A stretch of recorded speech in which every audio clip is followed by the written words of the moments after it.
What if that had happened to me? You know what I mean? And then conversely, how much joy would someone experience once they were freed? And but it was nice to be able, because you got to play to get to the highs. You've got to play the lows. First question, super serious.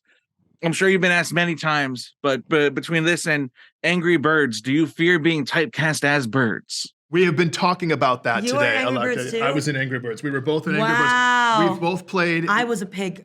I was a pig. She was a pig. Oh, you were a pig in that one. Yeah. Yeah. So that's where it's technically. That one I don't know if it technically counts. You were in a bird movie, but you played Actually, a pig. Yeah. Yeah, that's right. It And was then- a little. Yeah. So I think I've played 4 birds, and you've played 5 birds. Four and a half. Four and a half birds. Yeah. So we both. Yeah. We're both in bird world. I think I've played 4. I think yeah. this is my 4th bird. It's like so. does that, yeah. I mean, does that it's like necessarily like a cool thing to say on a date. You know what I mean? Yeah. Yeah. Exactly. It's Right. like yeah. I'm personally in bird world. It's my 5th bird. Makes sense. So Awkwafina, you are, you're a favorite. You are New York City personified. I live in New York City, Far Rockaway. Woo! Hell yeah. Far Rockaway. All right. To that end, I can think of no better role than a pigeon who can survive everything that life throws at her, including many cars.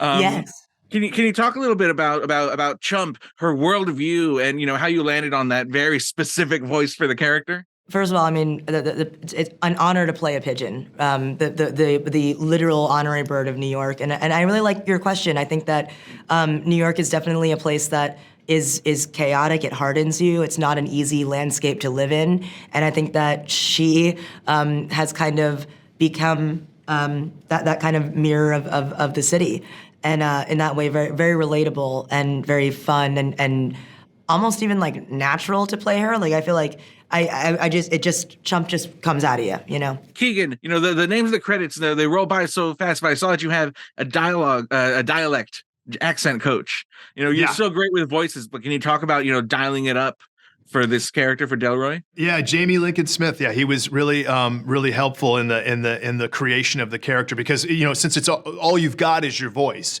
When you're doing dialects, the dialects are really helpful. And he's a person of Jamaican descent. His parents are Jamaican, and his cousins, his family's Jamaican. So he was really helpful in giving me little tips and little things that I could do with certain words that are expressly Jamaican. That he said, if we put this in here, Jamaicans will be like, what? How did he know that? How did he figure that out? And so I had a couple of those, and that was really a lot of fun. On one hand, you can look at Delroy as a bird. He's a bird in a cartoon family movie, but he's also this guy who was kidnapped and dragged across the ocean, locked in a cage for his whole life.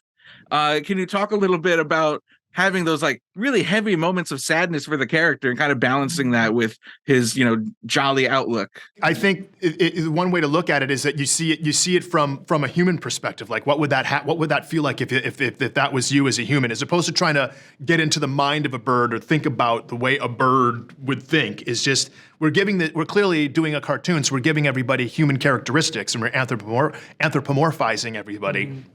So I tried to think of it that way, which is what if that had happened to me? You know what I mean? And then conversely, how much joy would someone experience once they were freed?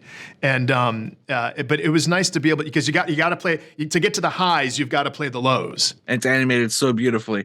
It really is. It is. Yeah. Thank you both so much. The movie is fantastic. I'm such huge fans of both of you. Thank you so much, and I hope to catch you on the next one.